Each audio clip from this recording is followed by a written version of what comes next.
Yeah, and I think you mentioned it before. You mentioned CVSA. They've stepped out on this. They've taken a leadership role, and they're enforcement and industry together, right? So collectively, they're saying, look, you need to do something different here.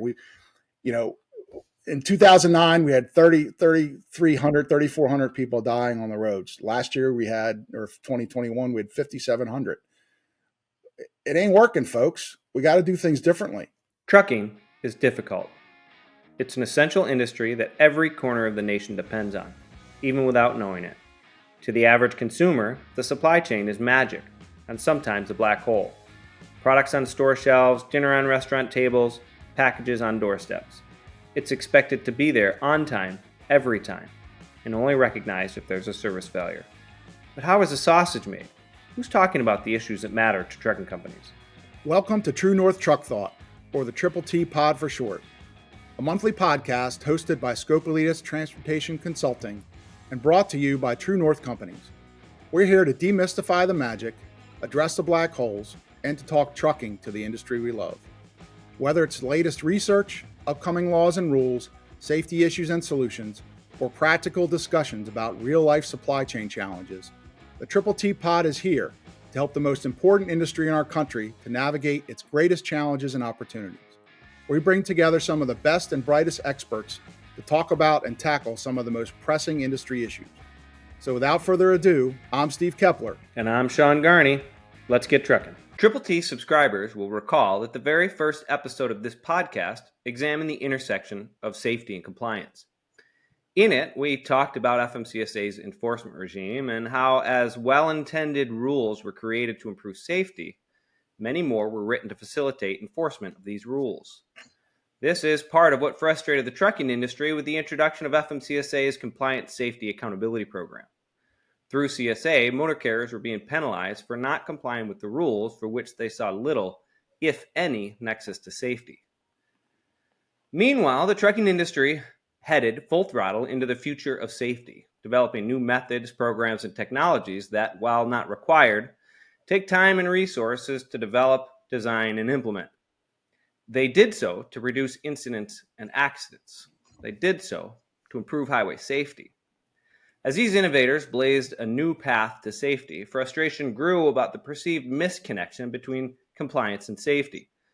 Furthermore, motor carriers were frustrated that they were being continually bludgeoned by the CSA compliance stick and never enticed by that safety carrot. Enter beyond compliance. It's a nascent concept that would reward progressive carriers for their proactive stance on safety, and also the topic of today's pod. Joining Steve and I today is our old friend John Biblis. He's a senior safety and loss control specialist at True North Companies. He comes to us with over 25 years of experience in transportation, including 13 leading safety efforts for motor carriers and 12 more as a consultant to motor carriers. He's a perfect fit for our conversation about innovative ways to improve safety and how to compel others to adopt them. JB, welcome back. As always, friend, confidant, colleague, safety expert, man of the hour. Hey, thanks for having me. It's good to be here, guys. Good to see you again. Yeah, you bet. Well, I would be remiss if I didn't properly introduce Steve Keppler. About a year ago, we had a podcast, Steve, you'll recall, and I blamed you for the electronic ID rulemaking that came out of FMCSA because I saw your name all over it on the petitions, the old petitions and what have you, and doing a little research on this topic there, young man, your name is again all over this one as a former head of CVSA and working closely with Atri. And so because of that, I'd love to just query you a little bit about sort of where we came from and where we might go in the future. So, it's my understanding that this concept, first evolved from something called alternative compliance. In fact, I can remember sitting at my desk at ATA when somebody came by and dropped a paper on my desk about alternative compliance saying, this is our next big thing and it's your issue now. Whose name was on that paper? Can anybody guess? Steve Keppler. So with that being said, tell us about what the alternative compliance concept was, where it came from. Yeah. Well, this idea isn't just from the U.S. It's across the globe, frankly. Really started back around 2005, 2007. Australia and Canada, really looking at programs to really focusing on innovative ideas, and they were looking at regulatory relief as an option, right? Different way to comply with existing rules through innovative solutions. Because at the time, we've grown up in safety now, but back then, a lot of people said, the theory was with many, you got the green book, you got all this slew of regulations, you comply with them, you'll be safe, right? So the idea was, okay, well, how do we incent these new ideas to introduce into the market? So that was some of the initial thinking back at the time. And so, you mentioned the ATRI report that came out in 2011, and it was called Alternative Compliance. And some things they were looking at in that report, for example, MVRs, pulling MVRs as a requirement. They were looking at employer notification systems, right? So a different way to deliver the same product in a proactive way. They were looking at driver logbooks versus electronic onboard recorders at the time, right? EOBRs. Now we have an ELD mandate. Hours of service, they're looking at fatigue management, entry-level driver training, simulator-based training. So alternative means with which to comply with existing rules. Speed governors, way back then, were being talked about. So that was really the thinking at the time, and as I think one of the transformational things was, number one, we've gotten a lot smarter about how we understand safety, how we understand crashes, right? And there was a lot of there's been a number of research efforts to help bring light to that, right? So, oh my gosh, it's not just about regulations. There's other things that impact on crash performance, i.e. driver behavior, as an example. So I think so the concept of alternative compliance has really morphed to, okay, well, really safety is more than just complying with the rules. It's beyond compliance with the rules. So that was really the kind of the evolutionary thinking that transpired back at that time. So what was then, so alternative compliance was like, hey, if I do this, then I don't have to do that, right? And I'm guessing sort of maybe it was law enforcement or whomever else who maybe didn't like that specific, construct. Was there a watershed moment? Was there something that moved us from this idea that like I get regulatory relief if I do X to this new idea of if I go beyond minimum compliance, then I should get rewarded somehow? Yeah, it's a good point, because at the time, if you think about it, if you're giving regulatory relief, and if there's 750,000 motor carriers in the U.S., if each one of them has a different regulatory regime they comply with, can you imagine the enforcement nightmare of that, right? So you just can't do it, right? So I think the watershed moment really was CSA. I think once CSA was introduced and really started measuring on regulatory compliance, it really put a light on everything, right, and put it in public view, right, for all to see, and really got people thinking, okay, well, does this really impact on safety? And I think that was probably the transition that that really stimulated this beyond compliance thinking even more so, because people were saying, well, yeah, I've got this violation, but I'm not getting in crashes, or it's not really what I'm trying to focus on with my safety program. So I think that was, bringing all that into public view really was a transformational moment. Now, John, where were you at this time? This was, give us a year range here, Steve. This was probably around 2012, 13, 14. Okay. So, John, you're working with carriers in 2012, 2013. Were carriers talking about their CSA frustrations? Were they driving away from compliance and towards safety, or maybe that's not the right way to say it, or just what was your experience in that time? Excuse me. I think that my experience has been that most motor carriers, if you will, have always addressed this idea of beyond compliance. Maybe it wasn't spoken that way, but we want to be safe, right? And so, the regulations may say you have to verify 3 years of experience, but most motor carriers would verify more than 3 years. Why? Because they want to get a bigger picture of the driver. So, I like the idea of finding a way to encourage that behavior, right? But also give motor carriers credit for doing some of those things that they do beyond what the regulations say that we have to do. Yeah, we're about to dive into encouraging the adoption of progressive programs here after we finish our history section. But the one thing I've been thinking about this week is like this concept of alternative compliance, and sort of, has it been tried elsewhere? Like has FMCSA worked on alternative compliance, and how successful have they been? And I do think of a few regulatory examples where they've tried to provide a little bit of relief from the rules if you do other things, right? So, Steve, you talked about ENS, right? I've got to pull my MVR every year. Well, FMCSA said, if you join an ENS system, then maybe you don't have to do it. But then they created rules to verify and confirm that you were getting all of the appropriate information, that then created something that was so difficult to comply with that nobody does it, right? Lots of other examples, right? We've got the ENS one. We've got road testing, right? So I don't have to road test if my driver's got a CDL, but everybody knows that you've got to put eyeballs on your driver, right, to make sure he can operate that. So we interact with very few carriers that don't road test. I'm guessing Right. the same is true for you, John.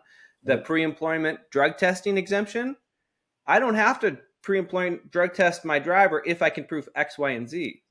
But proving X, Y, and Z is way more difficult than just sending the guy for a drug test. And so, with these sort of frustrated efforts, maybe FMCSA starts to think about new ways, right? And so now, Steve, we've got this notice in 2015 that came out from FMCSA, their first real stab at that. What did that notice say, and how did people respond to it?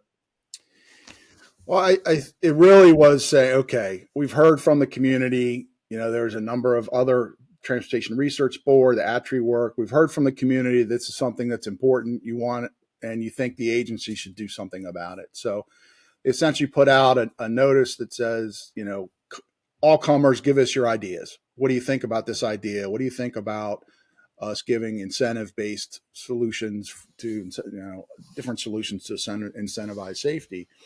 And so they put that notice out in 2015, and they got a lot of interesting comments. And interestingly, there was somewhat of a division, though. A lot of organizations and larger carriers certainly said it's a good idea. We think, obviously the devil's in the details, but we think you should move in this direction. But if you look at, smaller carriers, owner operators that commented to that notice, they said, we already are doing things. We're not getting in crashes. This is just going to add cost to us. We don't need to spend all this stuff. We know what we're doing. Don't push it on us. It's something for, the larger carriers and the vendors in the industry to take advantage of. So you had a kind of a division of thought there between, kind of a separation of thinking from different types of carriers.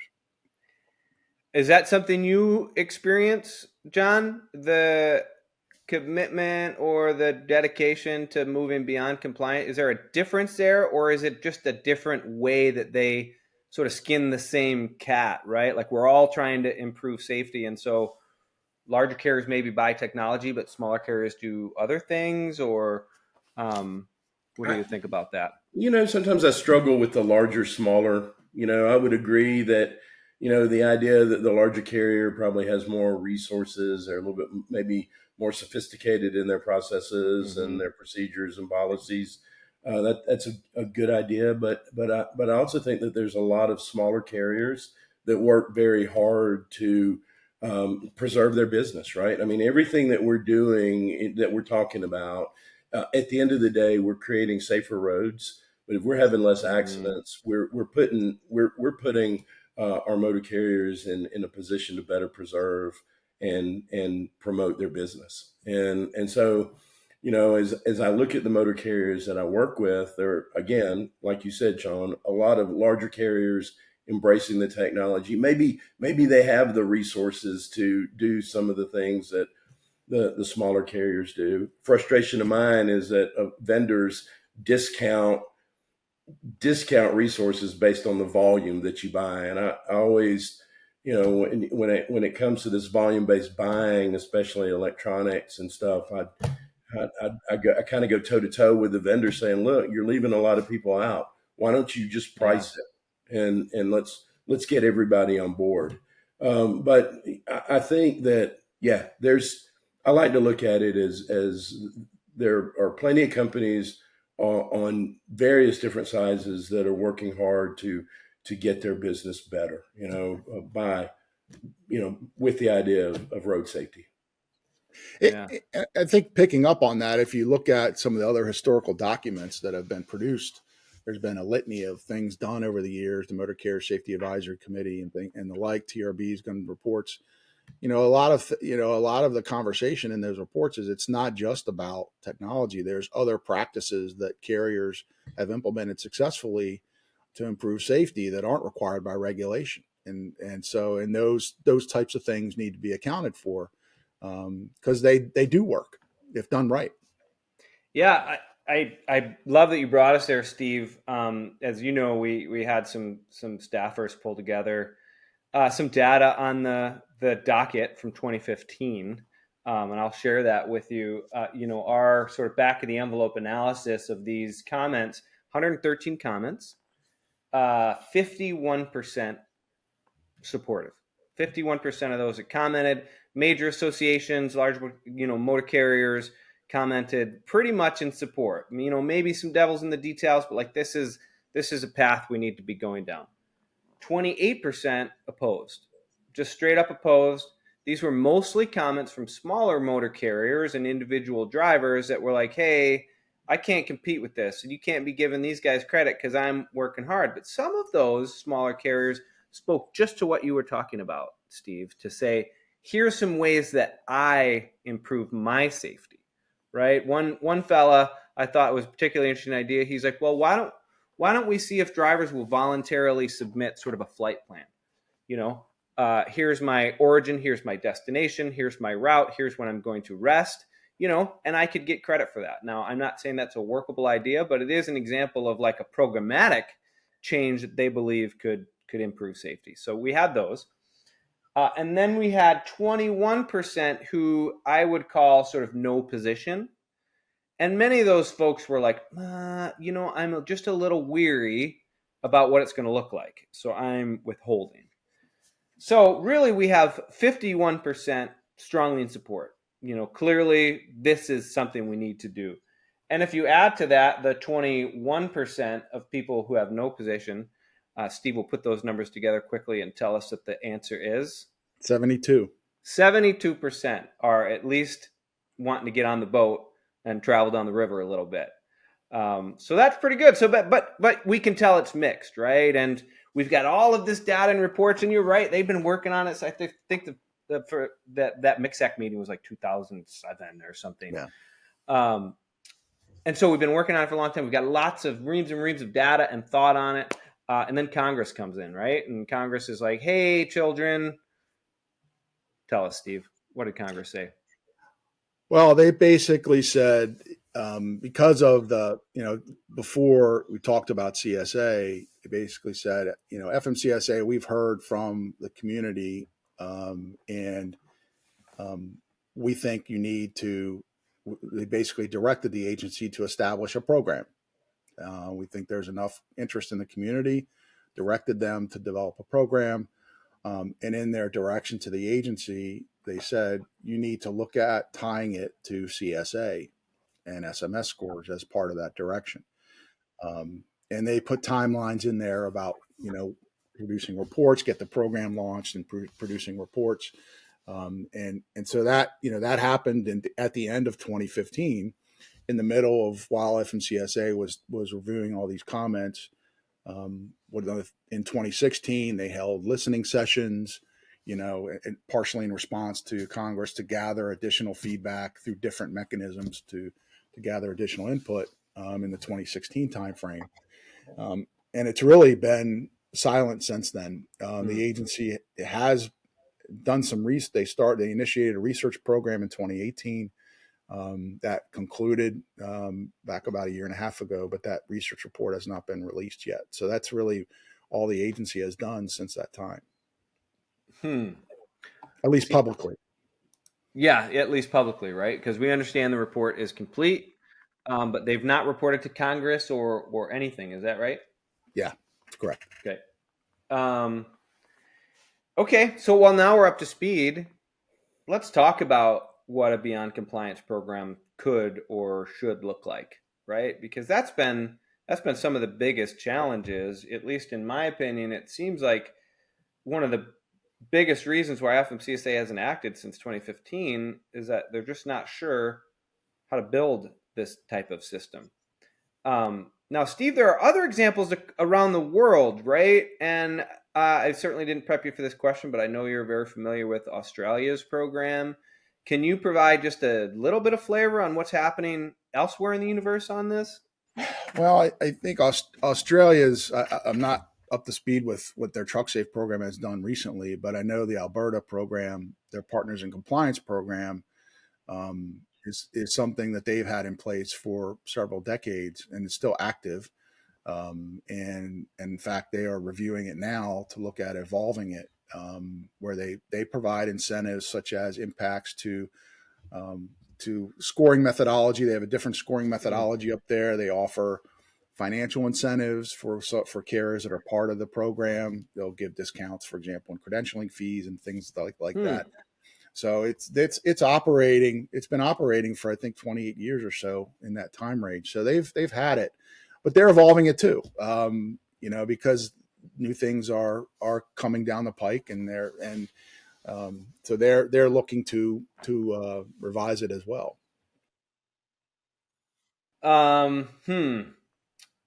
So interesting to know that neighbors directly to our north have been doing this for 30 years almost. We're still working on it. Oh, John, what's a beyond compliance program look like to you at base? The very, very basic elements of a beyond compliance program. I think it needs to be designed in a manner that gives the motor carrier credit for those things that they're doing above and beyond, right? And you, Sean, mentioned the Motor Carrier Safety Advisory Committee report that I don't remember, when did that come out? 15 years ago or so? And a long time, yeah.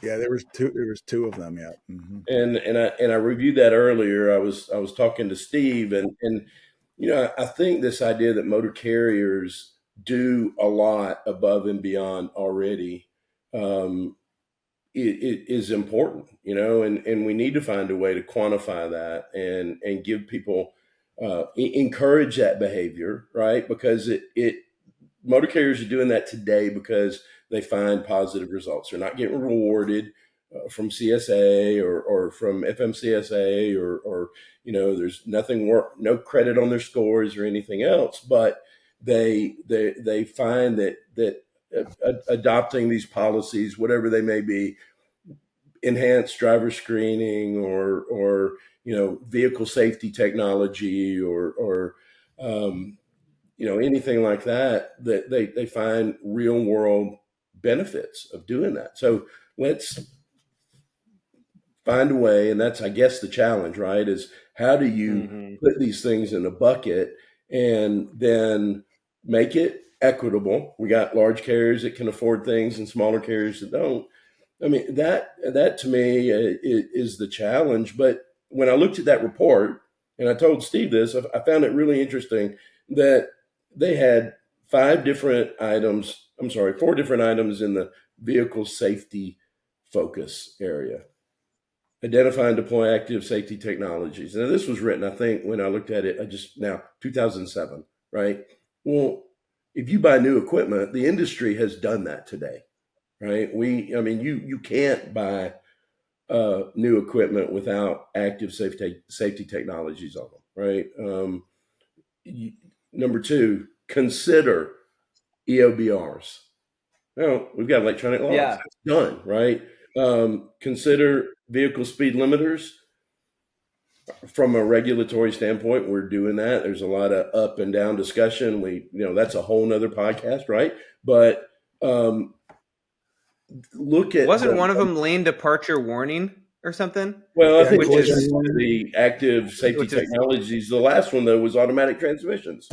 Well, I don't know how many automatic transmission trucks are on the road today, but I would say that the majority of the trucks being sold today are probably automatic transmission. Oh, yeah. That was industry driven. That wasn't regulatory.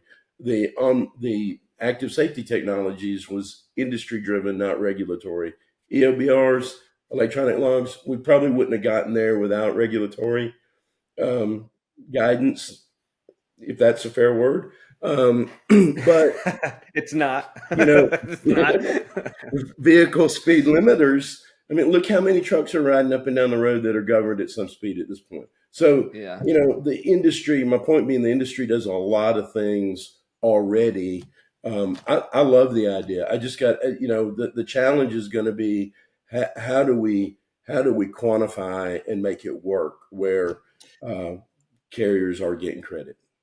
Well, yes. And I think that's, John, that's a good segue and a great point, because I think one of the difficulties, if you read the historical literature on this, one of the couple challenges come out. Number one, just because someone puts something in place, how do we know they're using it, and how do we know they're using it effectively, right? So just because you installed a collision warning system, how do we know, and I'm speaking from the government's perspective, how do we know you've done it, and what do we look at from a credit, how can we credit that activity, and how do we verify, how do we credit, how do we measure? And I think if you look at where we are today, and if you look at technology as an example, we've got data on everything.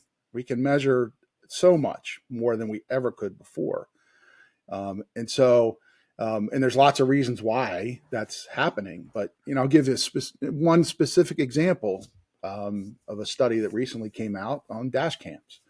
So a company that did a research study, and they found through looking at 5,000 carriers that those that installed dash cams and had active coaching programs had a 22% crash reduction than those that didn't. That's a huge number, right? That's a huge number, and so as an example, and that's, if you look at over the course of a year, that's 1,000 lives that we would save if everyone, right? And we just had a rule making come out on side underride guards that said we'd save 17 lives. So if you look, so I think, so today, a lot of those and you talked about this earlier, Sean, about the ENS, when the government implemented all these requirements and rules. What happens is, and the government has to regulate for the lowest common denominator, right? So they have to account for people that aren't going to do all these things. And that becomes complicated when you try and create a regulatory structure around something like this, because it unfairly penalizes those that are doing things right. They have the data, they can report the data, they're using it every day, they're measuring it every day. So you can take a lot of those issues off the table, some of those questions from the government from the past, because they can report all that stuff. They can report whatever you want. So it's a different environment today. And that's why to me, it's really important that we, as the industry, bring forward, say, hey, government, this is what we can do. We can prove to you that we're safer. It's not a question anymore. We can prove to you that we can do it. Steve, a lot to unpack there. But the theme that I'm thinking about is this idea about, like, hey, how's FMCSA going to do it, and who needs to be involved? And it definitely needs to be some kind of public and private partnership, right? Like, FMCSA is not going to have the ability or the desire wherewithal to conduct all those studies, to validate programs, to interact with carriers to make sure that they've got it. However, they hold the keys to CSA, right? And so CSA and sort of validation too, right? Because if we look out in the universe of research and so on and so forth, typically the stuff that comes from the government comes with a bit of an air of authority, right? Which so we need some validation from them as well. And so how do we kind of bring those all together? I mean, I certainly think a third-party validator is necessary, right? Some sort of interceder to step in and to say, hey, carrier, you claim this, is this true? But also to say, all right, we believe that these 6 programs, are gonna improve safety by 22% or whatever the case may be, right? So I think that's important. And then the other piece is, what does the credit look like? Right? And if we're trying to, so FMCSA in 2015, they came out with that proposal and they said, we want to just make another basic. We're going to make a beyond compliance basic. It's going to kind of be like a gold star, a nice high five. And that's how we'll integrate it to CSA. But if we're looking to improve safety, then shouldn't we be targeting where we're least safe, right? So let's see if I can come up with a good example. If I've got an unsafe driving basic problem, and I can see speeding as a problem in my fleet, then a speed governor is a great choice for me because it's going to have those immediate impacts, right? But if my drivers don't speed and my problem is actually a driver fitness problem, and I've got to do better monitoring of my CDLs, well, then should I still get credit for adopting those speed limiters I didn't need? And that kind of gets to this big and small thing too, right? Like, how do we target? So what do you guys think about that balance between sort of that gold star method and this other sort of targeted CSA relief concept? I think, thanks for making it more complicated, Sean. but good point. I mean, it's if you don't need speed limiters, why do you get credit for speed limiters, and what does that credit look like? I don't know. I can't help but to think that this report from FMCSA would be helpful to see, right? I mean, to give us somewhere to something to aim at. I don't know, something to work off of.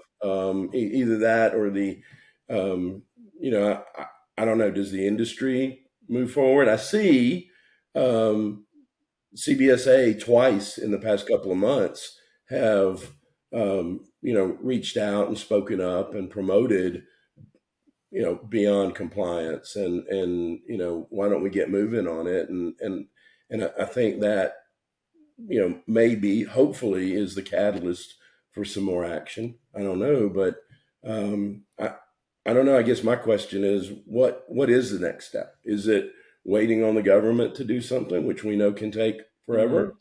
Or do we, with or without, I mean, is this an industry thing? Is it a CBSA thing? Is it a collaboration? How do we move forward? Because I think that the idea is good, but we don't know what it looks like or we know maybe what the end goal is, but not what the end goal looks like. So there's a lot of work to be done. I would say that anything is positive. I mean, even if we don't have a credit, but we can encourage motor carriers to adopt these best practices, they're going to get rewarded for them, and they're going to earn their own credits, if you will, right? I mean, coming from an industry standpoint, we were talking about cameras a minute ago. 10 years ago, if you put cameras in the truck, from an insurance standpoint, insurance company would go, oh, that's great, we're going to give you a little credit. Well, today, you don't get a discount, on your insurance premiums. But the minute you put the cameras in there and the minute you start utilizing them, you start earning your own discount because you're adjusting behavior and you become safer on the road. You're having less crashes. Less crashes means you're spending less money, means you get a discount, right? So in the absence, and I'm rambling a bit here, but in the absence of a government program and in the absence of a way to move this forward, I would say that anything the industry can do to promote this whole idea of beyond compliance is a positive step. I want to real quick here. I do want to get right into the future. I've been thinking about this idea though. We've already talked about these stale old technologies that are now, standard products on trucks. And, John, you just spoke eloquently about the market forces that come to bear on companies who are looking to, to improve safety and thereby lower costs, and how, the industry's done that itself. The question I would pose in response to that, though, is had we had a program like this, being such a big and dynamic industry, do you think that we would have accelerated adoption, accelerated innovation, improved safety quicker for us and perhaps, other parts of the world even, had we had this program years ago? Or should we just rely on the market to save lives? Well, I think to answer your question, I think yes. I think one of the challenges that we've had as an industry over the years is we tend to be more reactive than proactive. We wait until the government puts a rule in place to do something. Not everybody, but some. And so if there was a way to get formal acknowledgement by the government that these things make sense, I certainly believe we'd have accelerated adoption. There's some that are going to do it just because it's the right thing to do. They're just going to do it regardless of government intervention, but most won't. And so I firmly believe, and I think the other thing related is in this particular case, I think to your point, John, this has to be a partnership between government and industry. It has to be successful. And if you look at, there's other modes in the U.S. that have similar type programs. Right, voluntary models. There's the EPA has their SmartWay program. Yep. FAA has voluntary safety reporting programs. FTA has a program. FRA, FMCSA doesn't have this. Right, so what are you doing? So I think it's incumbent upon back to your point, John. It's incumbent upon us as an industry to force the issue and say, look, Congress told you to do it. You've done all this work. All the work's been. You've got all this pre-work done. You've outreach to the public, and I look at a couple of years ago with CSA, Congress told FMCSA to look at the crash preventability program. So they put a demonstration program in place. I think this to me this screams of putting a demonstration program in place in the field. Let's pilot test. Let's learn. Let's test things out. Let's learn from it. And so to me, that's we don't have to go from 0 to 100 right away, right today. Let's inch our way along and learn as we go, right? And so I think to me that's that seems to be a logical next step here. No, that makes complete sense. I mean, I think that the idea of starting small and adding to it, is a good idea. Let's pick, I don't know, 5 things, right? That this is what we'd like to see. Endorse that. The other idea though is as we're talking about regulations, if I'm going to be regulated, I'd like to have some input into the rules that I need to follow, right? So I think from an industry standpoint, it would behoove us to get on board together and come up with a plan, present it to FMCSA, work with them, but say, hey, these are the things that we think would be good, right? I mean, I did that negotiating my, curfew when I was 16 years old, right? I mean, we all did that. So, I mean, if we're going to be, held accountable, we're better off giving input onto what we want to be held accountable to. Yeah, and I think you mentioned it before. You mentioned CVSA; they've stepped out on this. They've taken a leadership role. and they're enforcement and industry together, right? Yep. So collectively, they're saying, look, you need to do something different here. We, you know, in 2009, we had 3,300, 3,400 people dying on the roads. Last year, or 2021, we had 5,700. It ain't working, folks. We got to do things differently. I love that you brought that up, Steve, because you were talking about all those other modal agencies, many of which whose mission has some nexus to the health of that particular industry as essential, railroads and airlines and that sort of thing. And then I thought, well, maybe it's because, so much of FMCSA's work is handled at the state by law enforcement folks with boots on the ground who have been trained to enforce the rules and believe in the veracity of those rules. But then I come right back to that point you just made, Steve. They're on board. I think it's time. It's time that we come together. I mean, you probably signed those 2015 comments that were supportive from CVSA. John just mentioned recent news from CVSA, which I'm going to ask you to present for us here as sort of a future-looking prognostication. So it seems like so many of the barriers are dripping away, and now it's time to roll up our sleeves and figure out what this thing's going to look like. And you know what, Steve, John, we're going to make mistakes. We are, and hopefully we'll learn from those and continue on. But yeah, I think it's time. So what do you think the future looks like, Steve? Where are we going? What can you give us the next steps, and then maybe, a little farther down the line? Well, I think there's kind of this coalescing. We talked about CVSA. I know ATA has been spending a little bit of energy on this. Other associations around town are interested in pushing this forward. So I think I would like to think that FMCSA, what I think they have been focusing on is all the CSA stuff, all the things. They've got a lot of things on their docket. And I would like, and if you look at some of the recent actions, whether it's CSA, the safety fitness determination rule, and all of those, they mention beyond compliance in different ways.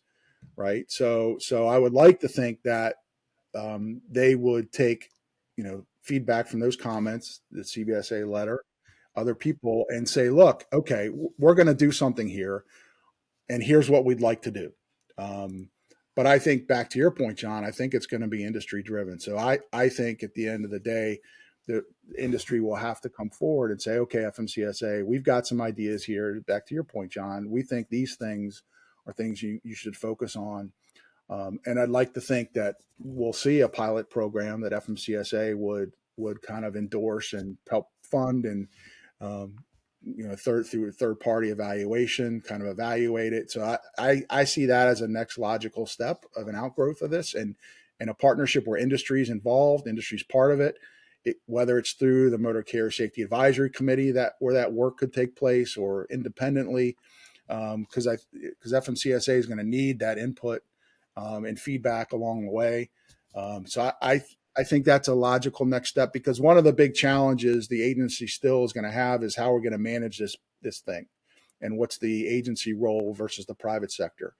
And that would need to be worked out through this type. I think this demonstration program would help provide some light to that idea and those needs to inform the agency and the industry. All right, good. Because now it's time for me to make John a little uncomfortable. Thanks. As much as sometimes the industry, sometimes we complain about insurance and the cost of insurance and the influence that insurance has over our operations, but it's undeniable the impact insurance can have on safety, right? The folks who have actuarialized the risk, who have understood sort of, what pressure points they can apply and hopefully sort of improve things, because, ultimately you guys are in part left holding the bag when something bad happens, right? So what do you think the role of insurance might be in a program like this? in a series of questions that I have not prepped you on. And Yeah, no, that's fine. I mean, I was Got actually, it. when you said, when you said insurance can affect safety, the first thing that I thought, Sean, was, well, and safety can affect insurance, and that's, I mean, from a motor carrier standpoint and being, on the safety and loss control standpoint, and I'm not deferring from your question. I'm going to get to it in a second, but my approach would be, how does safety affect the cost of my insurance, my total cost of risk, right? And I think that insurance can, from an educational standpoint, we've got to do a better job. I think we do.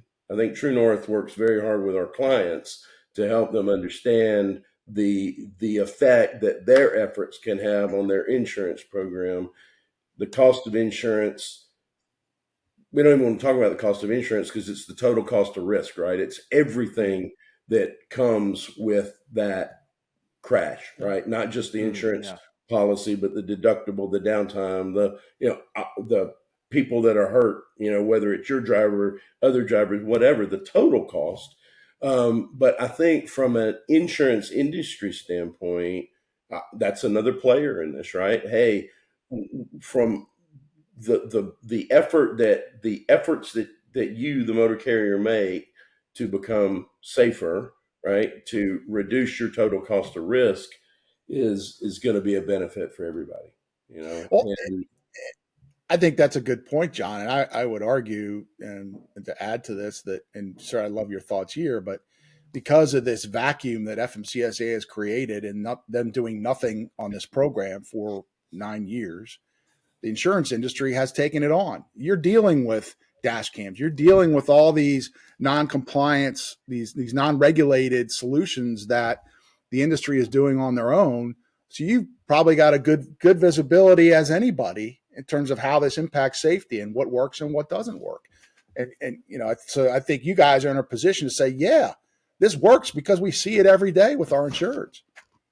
Yeah, no, that's a good we point. hope that you guys play in the sandbox for sure. Yeah. It'll be a big help. Yeah, I think that you're absolutely right. I mean, getting the insurers on board, getting the agencies, the brokers involved, is definitely part of it. We're all trying to accomplish the same thing. I mean, reducing the cost of insurance, even for the insurance companies, got to be a good thing, right? They're spending less money, and it Well, and to your point, I mean, you mentioned brokers. We haven't even talked about brokers at all, right? But they could take advantage of a program like this. They're looking for a selection standard for FMCSA to set a selection standard, right? And so if there's a program like this that brokers could use in their assessment and valuation criteria of who they're going to select to move their freight, that to me sounds like a good idea, right?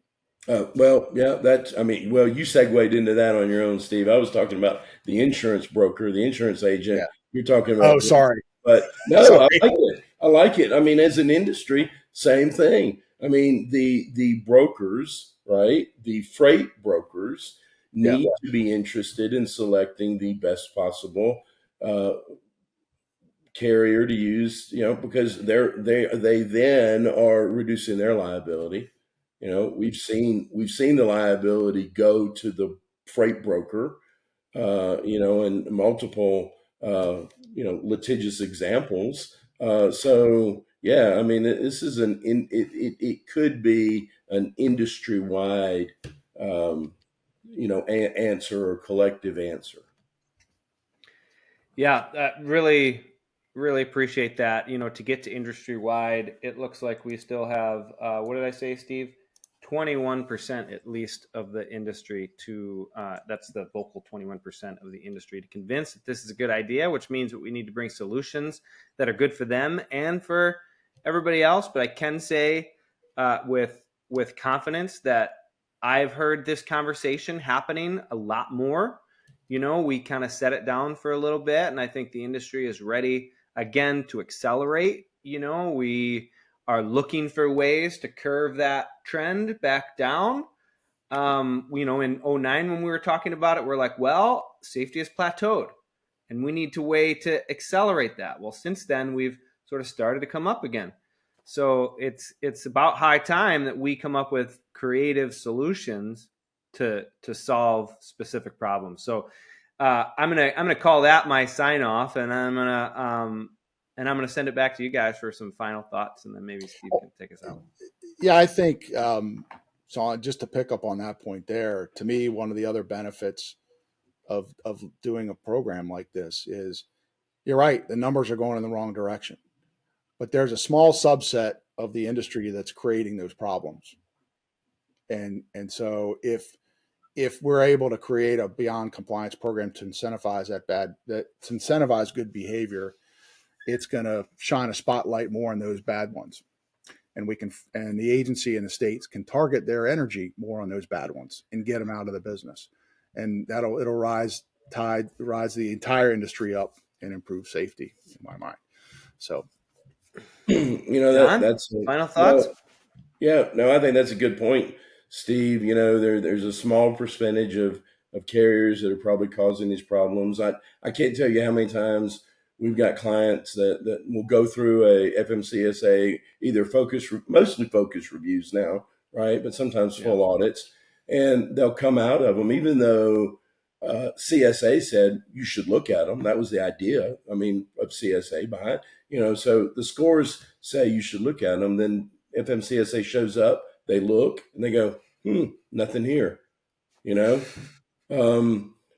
So if we use beyond compliance to reward motor carriers that are doing it right, and that allows the ones that are struggling or that don't want to do it right to kind of shine in that negative light, and FMCSA can pay more attention to them, then it